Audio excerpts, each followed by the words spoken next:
Hi there and welcome to chapter 3, lecture number 2. So in this video we will focus on materials in the real world. And that is important because if we want to have a good understanding of 3D materials, of course we need to understand how materials in our world works. So we zoom in on this part. So we will focus on what is a material. We already worked with it on the dice, but this was a very simple setup. So we go more in depth. Why some materials look rough and some shiny. This is a very important thing to know. We focus more on wood, bricks, leaves, and water. So there we go. So what is a material? Well, in short, the substance or substances of which an object is made or composed. So that means that water has a different substance if you compare this with a brick. The whole structure is different. But to have the logic behind this, we go to the next slide so I can tell you a bit more about it. If you look at, let's start on the bottom image, the shiny object. This is a totally reflective object. So if you look at this object, you can see yourself inside it. So this is a mirror. So what happens is the light in it, this could be a lamp or the sunlight, but it is hitting the object, but because it is so reflective, there is just one way it reflects the other side, and that makes it reflective for the outside world, so you could see yourself inside this object. But this is totally different when you look, for example, to a rough object.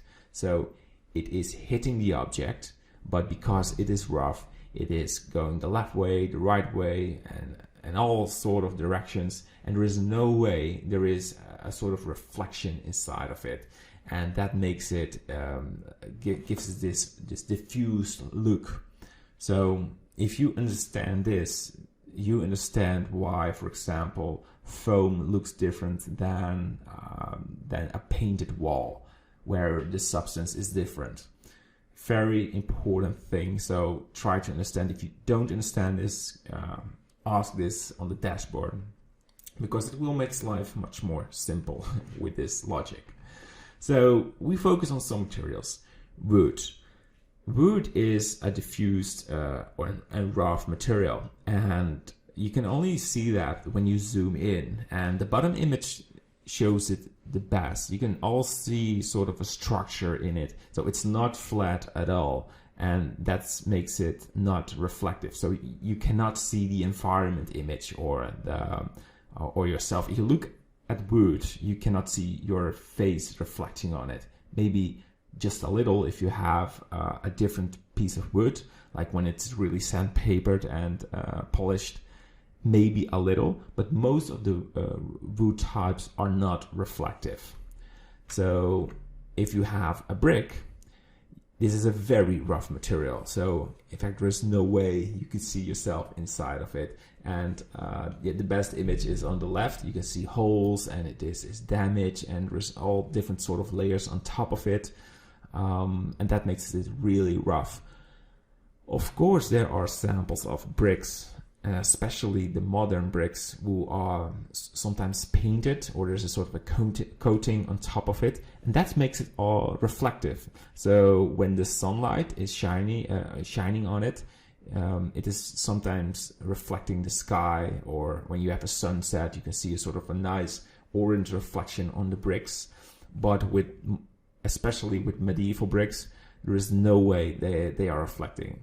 And sometimes I see CG scenes, 3D environment scenes, and they make the bricks very reflective because it is a nice effect, of course.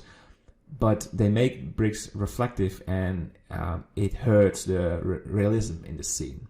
So be very straight with this. Bricks are a rough material, and keep it that way. That will be a good thing for your scene. So the next object is a leaf. And leaves are very special. They are almost artificial because the structure of a leaf is different than almost any other object. And that's because they have a sort of a transparency, and they cause for example, if you have this green leaf on the left top image, when the sun is hitting this image, it is going through the leaf, but the white light ray is changed to a different color. So when it hits the leaf, it is white, and we can see the green leaf, but then it transforms in green and it hits another object. So if you have a green leaf and you shine with a lamp on top of it, it will cast green light on the bottom. So this is a very interesting thing if you look at this material. So the whole substance is different. And especially when you create nature scenes, and well, we call this effect the translucency effect.